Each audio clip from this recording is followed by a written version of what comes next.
அப்போது 2008, 9களில் வந்து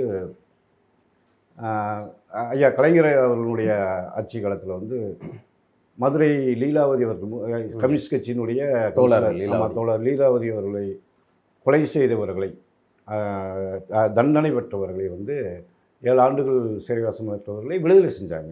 அந்த நேரத்தில் அடுத்த நாள் காலையில் நம்மளையும் விடுதலை செஞ்சிருவாங்க அப்படின்னு எல்லாரும் தயாராக இருக்காங்க.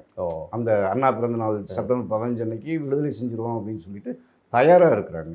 அப்படி தயாராக இருக்கிறப்போ வந்து காலையில் பார்த்தா இவர்கள்லாம் வந்து இரவோடு இரவாக வந்து ஜியோ பாஸ் பண்ணி இவர்களுக்குலாம் விடுதலை இல்லை. ஏன்னா அவர்கள் அப்புறம் 10 ஆண்டுகள் அவங்க வந்து சிறைவாசம் முடித்தவர்களாக இருந்தாங்க.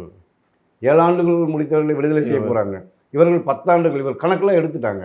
ஆனால் இரவோடு இரவாக ஒரு வந்து அரசு வந்து இஸ்லாமியர்களை வெளியே விடக்கூடாது. ஆமாம், அதே ஆட்சியில் இருந்தது யாரு? அப்போ வந்து ஐயா திமுக அரசு ஐயா கலைஞர் அவர்கள் முதலமைச்சர் கருணாநிதி அவர்கள் இருக்காங்க. அதற்கு பிறகு நம்ம வந்து தொடர்ச்சியாக வந்து அதற்கான கோரிக்கைகளை வந்து எடுத்துகிட்டு போகிறோம். 2011 வந்து திருப்பூரில் ஆரம்பித்த அனைத்து அதாவது இஸ்லாமிய சிறைவாசிகள் உட்பட அனைத்து ஆயுள் சிறைவாசிகளையும் அரசியல் சிறைவாசிகளையும் விடுதலை செய்யணுங்கிற பெரிய ஒரு முன்னெடுப்பு வைக்கிறோம். பொது சமூகத்தை சேர்ந்த அரசியல் கட்சிகளை சேர்ந்த முற்போக்கு இயக்கங்களை சேர்ந்த தோழர்கள்லாம் வந்து அந்த நிகழ்வில் பேசுகிறாங்க. ஆனால் இஸ்லாமிய சிறைவாசிகளுக்கு மட்டும் வந்து அதற்கான அந்த முழுமையான விடுதலைக்கான வாய்ப்பே இதுவரைக்கும் வரல. இஸ்லாமிய சிறைவாசிகள் அப்படிங்கிறனால அவர்களுக்கு அநீதி நடக்குது.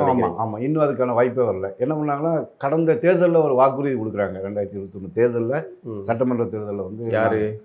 திமுக அரசு ஒரு வாக்குறுதி கொடுக்குது.